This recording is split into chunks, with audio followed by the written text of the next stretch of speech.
Hello students, एक बार फिर आप सभी का स्वागत है आपके अपना यूट्यूब परिवार एक्सीलेंट स्टडी पॉइंट 2.0 पर। मैं कुलदीप सक्सेना।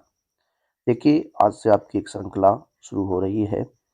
जो आपकी श्रृंखला रहेगी वो साइंस के OMR बेस्ड क्वेश्चन जो आपके 20 क्वेश्चन पेपर में आते हैं, उसी आधार पर आज हम लोग शुरू करने वाले हैं। आज से हमारी लगातार श्रृंखला जो है वो चलती रहेगी। आज हम लोग फिजिक्स के पोर्शन से शुरुआत करने वाले हैं, जिसमें हम लोग बात करने वाले हैं प्रकाश का परावर्तन तथा अपवर्तन।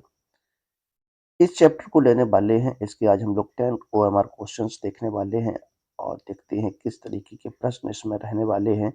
आप लोग वीडियो को अंत तक देखिएगा और हमारे साथ बने रहिएगा। अपने मित्रों में वीडियो को अधिक से अधिक शेयर कर दीजिएगा, जिससे आपको और आपके मित्रों को इसका फायदा मिल सके। तो आइए देर न करते हुए शुरू करते हैं आज के अपने सेशन को और लेते हैं आज का अपना पहला प्रश्न। देखिए, प्रश्न आपके सामने है। कहता है, अवतल दर्पण द्वारा किसी वस्तु का सीधा व बड़ा प्रतिबिंब बनाने के लिए उसे कहाँ रखना चाहिए। अवतल दर्पण की बात हो रही है और कहता है कि वस्तु को कहाँ पर रखना चाहिए जिससे उसका सीधा व बड़ा प्रतिबिंब बन सके। तो पहला ऑप्शन क्या है, दर्पण की वक्रता केंद्र C पर रखना चाहिए। दूसरा ऑप्शन कहता है दर्पण के फोकस बिंदु F पर रखना चाहिए। सी पॉइंट है, क्या दर्पण की वक्रता केंद्र C और उसके फोकस बिंदु F के बीच में रखना चाहिए। और चौथा पॉइंट क्या है, दर्पण के ध्रुव P और उसके फोकस बिंदु F के बीच होना चाहिए। तो देखिए, जब दर्पण की बात होती है, अवतल दर्पण के द्वारा हमें वस्तु का सीधा और बड़ा प्रतिबिंब बनाना हो तो वस्तु को हमें सबसे पहले दर्पण के ध्रुव P और उसके फोकस बिंदु F के बीच में रखना चाहिए। कहाँ रखना चाहिए, फोकस दर्पण के ध्रुव P और उसके फोकस बिंदु F के बीच में रखना चाहिए। तो ऑप्शन नंबर जो होगा प्यारे बच्चों वो C सही हो जाएगा। कौन सा सही हो जाएगा, D सही हो जाएगा। ऑप्शन नंबर जो बनेगा वो हमारा क्या बन जाएगा, D बन जाएगा। क्या बन जाएगा, D ऑप्शन होगा। देखिए, इस तरीके से ये पहला प्रश्न था। आइए बात करते हैं अपने अगले प्रश्न पर। प्रश्न नंबर 2। देखिए, सबसे पहले बात करते हैं तो प्रश्न नंबर 2 क्या कहता है। कहता है, समतल दर्पण की फोकस दूरी होती है। जो हमारा समतल दर्पण होता है इसकी फोकस दूरी क्या होती है। इस फोकस दूरी की अगर बात करें तो इसकी फोकस दूरी क्या होगी। देखिए, ये क्वेश्चन जो है वो 2014 की परीक्षा में पूछा गया था, तो आगे ये भी क्वेश्चन पूछा जा सकता है। ठीक है ना। तो आइए, समतल दर्पण की फोकस दूरी होती है ऑप्शन ए 0, ऑप्शन बी अनंत, option C 25 centimetre, option D -25 centimetre. तो आप सभी जानते हैं, जो समतल दर्पण होता है उसकी फोकस दूरी जो होती है वो हमारी अनंत होती है। कितनी होती है, इनफाइनाइट होती है। अनंत होती है, कितनी होती है, अनंत होती है, इनफाइनाइट होती है। ठीक है ना। तो इस तरीके से आप देख सकते हैं कि समतल दर्पण की जो फोकस दूरी रहने वाली है प्यारे बच्चों वो कितनी रहने वाली है, इनफाइनाइट, अनंत रहने वाली है। कितनी रहने वाली है, अनंत रहने वाली है। तो ऑप्शन नंबर जो आपका रहेगा वो बी सही रहेगा। प्रश्न नंबर 2 का ऑप्शन नंबर बी जो होगा वो आपका राइट हो जाएगा। ठीक है। आइए बात करते हैं अगले प्रश्न पर। प्रश्न नंबर 3 पर क्या कहता है, जरा देखिएगा। क्वेश्चन नंबर 3, अवतल दर्पण की फोकस और वक्रता केंद्र के बीच की दूरी। अवतल दर्पण की फोकस और वक्रता केंद्र के बीच स्थित वस्तु का प्रतिबिंब बनता है। अवतल दर्पण की फोकस और वक्रता केंद्र के बीच स्थित वस्तु का जो प्रतिबिंब है वो कैसा बनता है। ऑप्शन नंबर ए उल्टा, आभासी और बड़ा, उल्टा, वास्तविक तथा बड़ा, सीधा, आभासी, बड़ा, उल्टा, वास्तविक, छोटा। तो देखिए, ऑप्शन नंबर जो रहेगा वो आपका कौन सा सही हो जाएगा। जब वस्तु अवतल दर्पण की वस्तु फोकस और वक्रता केंद्र के बीच में जब वस्तु रखी जाती है तो उसका जो वास्तविक उसका जो प्रतिबिंब होता है वो उल्टा बनता है, वास्तविक बनता है तथा बड़ा बनता है। इसलिए जो ऑप्शन हो जाएगा प्यारे बच्चों वो आपका ऑप्शन नंबर सी हो जाएगा। कौन सा हो जाएगा, ऑप्शन नंबर बी हो जाएगा। कौन सा हो जाएगा, ऑप्शन नंबर बी हो जाएगा। तो प्रश्न नंबर 3 का जो आंसर रहने वाला है वो ऑप्शन नंबर बी आपका हो जाएगा, उल्टा, वास्तविक और बड़ा। ये हमारा क्या बनता है, अवतल दर्पण के लिए जो वस्तु है वो फोकस और जब वक्रता केंद्र के बीच में रखी जाती है तो हमारा जो प्रतिबिंब बनता है, वस्तु का जो प्रतिबिंब बनता है वास्तविक बनता है और बड़ा बनता है वस्तु से, तथा उल्टा बनता है। तो इस तरीके से ये प्रश्न नंबर 3 था। आइए बढ़ते हैं अपने अगले प्रश्न की ओर। अगला जो प्रश्न रहेगा प्रश्न नंबर 4 रहेगा। ठीक है, देखिए आप लोग हमारे चैनल पर इसी प्रकार से बने रहिएगा, अपने मित्रों को हमारे साथ जोड़ते रहिएगा, जिससे आपके पेपर की तैयारी जो है वो आपकी इसी प्रकार से चलती रहे और आप लोग हमारे साथ बने रहिएगा, हमें सपोर्ट करते रहिएगा और अपने चैनल को इसी तरीके से बढ़ाते रहिएगा। ठीक है, आपको साइंस में हमने जो पोर्शन शुरू किया है वो आपका आज हमने यहाँ पर प्रकाश और परावर्तन चैप्टर से शुरू किया, यानी फिजिक्स पार्ट से हमने यहाँ पर शुरू किया है और आगे इसी प्रकार से आपको क्वेश्चंस जो हैं वो देखने को मिलते रहेंगे। लगातार आपके लिए वीडियो प्रोवाइड कराता रहूँगा, आप हमारे साथ बने रहेंगे, अपने मित्रों को हमारे साथ जोड़ते रहेंगे। आइए बात करते हैं प्रश्न नंबर 4 पर। प्रश्न नंबर 4 क्या है? देखिए आपके सामने है, कहता है किसी अवतल दर्पण द्वारा आभासी, सीधा तथा आवर्तित प्रतिबिंब बनता है, वस्तु की स्थिति क्या होगी? कहता है किसी अवतल दर्पण द्वारा आभासी, किसी वस्तु का आभासी, सीधा तथा आवर्तित प्रतिबिंब बनता है, वस्तु की स्थिति क्या होगी? यानी वस्तु जो है वो हमारी कहाँ पर रखी गई होगी, ये हमें बताना है। तो देखिए ऑप्शन नंबर ए कहता है ध्रुव व फोकस के बीच, ध्रुव और फोकस के बीच। बी ऑप्शन है फोकस तथा वक्रता केंद्र के बीच, वक्रता केंद्र पर, वक्रता केंद्र से पीछे। देखिए अभी एक प्रश्न आया था, पहला जो प्रश्न था, जो पहला प्रश्न था हमारा, उसी प्रकार से ये प्रश्न है और यही वही प्रश्न है आपका, ये सेम प्रश्न होने वाला है। तो जो आभासी और सीधा तथा आवर्धित प्रतिबिंब बनता है, वो जब वस्तु हमारी ध्रुव व फोकस के बीच रखी होती है, तब जो है वो हमारा सीधा व आभासी प्रतिबिंब जो है वो बनता है। इसलिए इस प्रश्न का जो राइट आंसर हो जाएगा वो ऑप्शन नंबर ए हो जाएगा। क्या हो जाएगा? ऑप्शन नंबर ए हो जाएगा।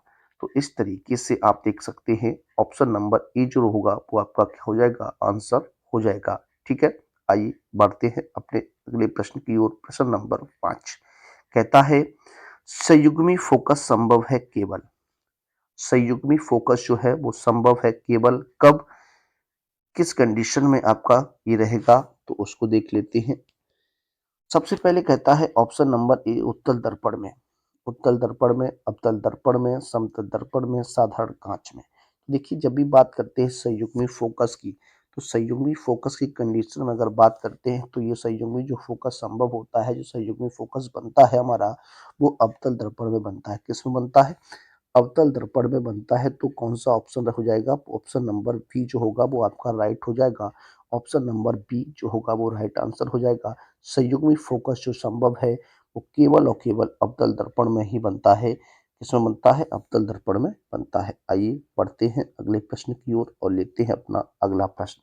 प्रश्न नंबर 6 देखिए, ये क्वेश्चन जो छठा क्वेश्चन है, ये कई बार एग्जाम में आ चुका है और 2019 में पूछा गया था, 2017 में पूछा गया था, 2015 में और 2014 में ये प्रश्न जो है वो आपका बन चुका है। और ये क्वेश्चन कई बार पूछा जाता है क्योंकि यहाँ पर ये एक सूत्र से संबंधित, ये फैक्ट से संबंधित क्वेश्चन है और ये क्वेश्चन जो है वो लगातार आपके पेपर में आ रहा है।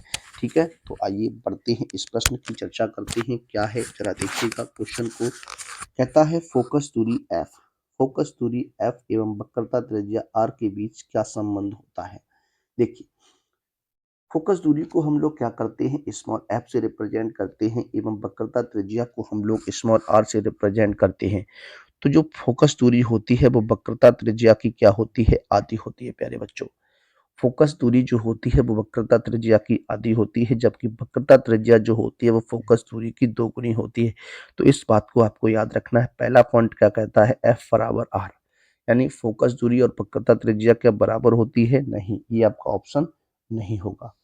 उसके बाद कहता है कि फोकस दूरी जो है वो 1/r यानी व्युत्क्रम होता है, ये भी नहीं होता है। ऑप्शन नंबर बी भी आपका नहीं होगा। फिर कहता है कि डी ऑप्शन देखिए एफ बराबर 2r, नहीं, एफ बराबर 2r नहीं होता है। फोकस दूरी जो होती है वक्रता त्रिज्या की आधी होती है। तो ऑप्शन नंबर ये भी आपका नहीं होगा। तो कौन सा ऑप्शन हो जाएगा? ऑप्शन नंबर सी, फोकस दूरी जो होती है वो वक्रता त्रिज्या की क्या होती है? आधी होती है। क्या होती है? आधी होती है। तो ऑप्शन नंबर सी जो हो जाएगा वो इस प्रश्न का राइट आंसर हो जाएगा। ऑप्शन नंबर सी जो होगा वो इस प्रश्न का राइट आंसर हो जाएगा। देखिए कभी कभी क्या होता है, आपसे प्रश्न में पूछ देता है कि फोकस दूरी किसे कहते हैं। फोकस दूरी किसे कहते हैं, तो आपका जवाब क्या होना चाहिए, फोकस दूरी वक्रता त्रिज्या की क्या होती है, आधी होती है। आप इस प्रकार से बता सकते हैं। और अब अगर आपसे प्रश्न करे कि वक्रता त्रिज्या क्या होती है, तो आप बता सकते हैं वक्रता त्रिज्या फोकस दूरी की दोगुनी होती है।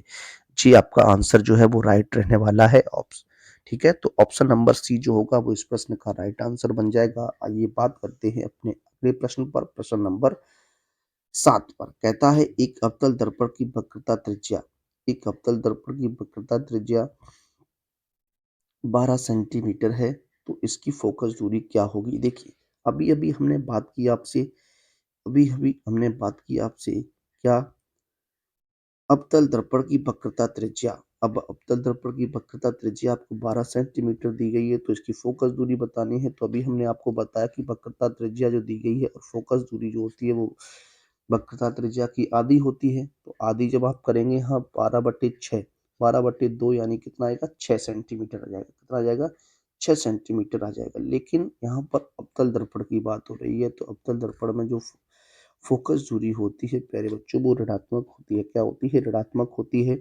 तो और उत्तल दर्पण में जो फोकस दूरी होती है वो धनात्मक होती है। तो इसका जो राइट आंसर बनने वाला है प्यारे बच्चों वो ऑप्शन नंबर क्या हो जाएगा, डी हो जाएगा। क्या हो जाएगा, ऑप्शन नंबर डी हो जाएगा। ऑप्शन नंबर डी जो होगा वो इस प्रश्न का क्या हो जाएगा, राइट आंसर हो जाएगा। तो इस तरीके से ये प्रश्न नंबर 7 था। आइए बात करते हैं अपने नेक्स्ट प्रश्न पर, प्रश्न नंबर 8 पर। ठीक है, आइए देखते हैं क्वेश्चन नंबर 8 क्या कहता है, किस तरीके से कहता है। एक अवतल दर्पण की फोकस दूरी, एक अवतल दर्पण है जिसकी फोकस दूरी हमें दी गई है -10 सेंटीमीटर। कितनी दी गई है, 10 सेंटीमीटर दी गई है। कहता है दर्पण की वक्रता त्रिज्या क्या होगी। देखिए अब आपसे क्या कहा, दर्पण की वक्रता त्रिज्या निकालनी है। क्या निकालनी है, दर्पण की वक्रता त्रिज्या निकालनी है।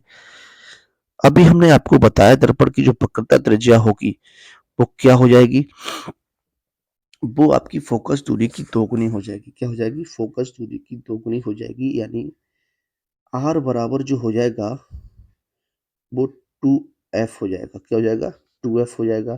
तो यहाँ पर फोकस दूरी आपको 10 सेंटीमीटर दी गई है, और अगर आप आर का मान निकालना चाहते हैं तो यहाँ 2 का गुणा कर दीजिएगा 10 में, तो 10 दूनी कितना हो जाएगा, 20 सेंटीमीटर हो जाएगा। क्या हो जाएगा, 20 सेंटीमीटर हो जाएगा। तो आंसर क्या रहने वाला है इसका, 20 सेंटीमीटर हो जाएगा। क्या हो जाएगा, 20 सेंटीमीटर हो जाएगा। कितना हो जाएगा, 20 सेंटीमीटर हो जाएगा। तो राइट आंसर क्या हो जाएगा, 20 सेंटीमीटर हो जाएगा। ठीक है, तो इस तरीके से ये आपका प्रश्न नंबर 8 था। ठीक है, तो आर बराबर 2f लिख सकते हैं, एफ बराबर आर अपॉन 2 होता है। ये आप सभी बच्चे जानते हैं। ठीक है, अभी पीछे हमने इस क्वेश्चन पर चर्चा की थी कि फोकस दूरी जो है वो वक्रता त्रिज्या की आधी होती है और वक्रता त्रिज्या फोकस दूरी की दोगुनी होती है। ठीक, तो आइए बढ़ते हैं अगले प्रश्न की ओर और लेते हैं अपना अगला प्रश्न, प्रश्न नंबर 9। क्या कहता है जरा देखिएगा, क्वेश्चन नंबर 9।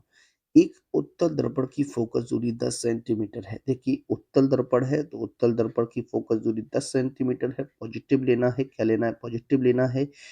और देखिए यहाँ पर पहले से ही उसने ऋणात्मक दी गई है, तो यहाँ पर माइनस का चिन्ह और लेंगे तो प्लस हो जाएगा। तो इसलिए यहाँ पर 20 सेंटीमीटर जो है वो वक्रता त्रिज्या हो जाएगी। ठीक है, अब आगे कहता है 9वां प्रश्न, एक उत्तल दर्पण की फोकस दूरी 10 सेंटीमीटर, दर्पण के उत्तल पृष्ठ की वक्रता त्रिज्या क्या होगी। अब वक्रता त्रिज्या फिर वही कंडीशन, आर बराबर क्या हो जाएगा, 2f हो जाएगा।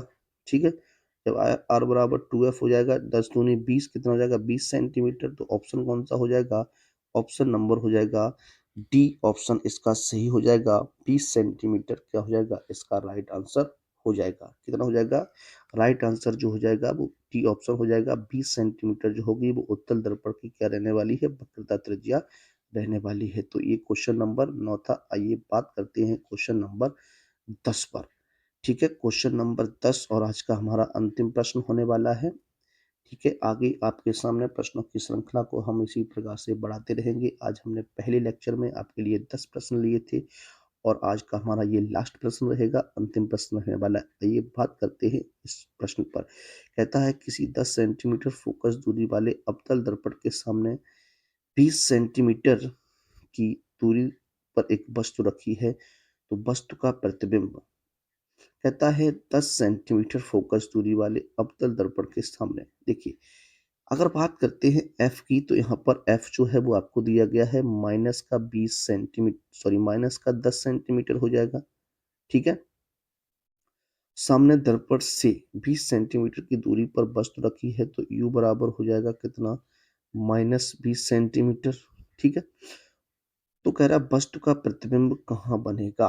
तो वस्तु का प्रतिबिंब आपको जानना, यानी v का मान आपको बताना है कि v का मान कहाँ पर होगा। तो देखिए, इस तरीके के जब भी प्रश्न आते हैं तो आपका एक फॉर्मूला होता है, क्या, 1/f बराबर 1/b माइनस 1/u। ये क्वेश्चन, सॉरी 1/u प्लस का होता है, 1/f बराबर 1/b प्लस 1/u। ये क्वेश्चन है आपका। जब दर्पण से संबंधित बात होती है तो हम इसी को अप्लाई करते हैं, इसी से हम क्वेश्चंस को लगाते हैं और हल करते हैं। ठीक है, अब यहाँ पर अगर हम मान रखते हैं, इसमें अगर हम यहाँ पर मान रखते हैं तो v का मान क्या आएगा, किस तरीके से बनेगा। सॉरी, तो ऑप्शन ए कहता है दर्पण के पीछे बनेगा, दर्पण तथा फोकस दूरी के बीच बनेगा, और फिर कहता है फोकस पर बनेगा, दर्पण के वक्रता केंद्र पर बनेगा। तो यहाँ से जब बी का मान निकालेंगे तो किस तरीके से बनने वाला है, उसी से हम लोग यहाँ पर पता कर सकते हैं। तो इसका जो राइट आंसर रहने वाला है प्यारे बच्चों, वो ऑप्शन नंबर डी हो जाएगा। क्या, ऑप्शन नंबर डी हो जाएगा। क्या हो जाएगा, दर्पण की वक्रता केंद्र पर बनेगा। दर्पण के वक्रता केंद्र पर जो है वो हमारा क्या रहने वाला है, प्रतिबिंब जो है वो बनने वाला है। तो ये थे आपके लिए आज के लिए 10 क्वेश्चंस। आपको वीडियो कैसा लगा, एक बार कमेंट के माध्यम से आप अवश्य बताइएगा। फिर मिलेंगे आप सभी से अगले वीडियो में। तब तक के लिए सभी विद्यार्थियों को जय हिंद, जय भारत, वंदे मातरम।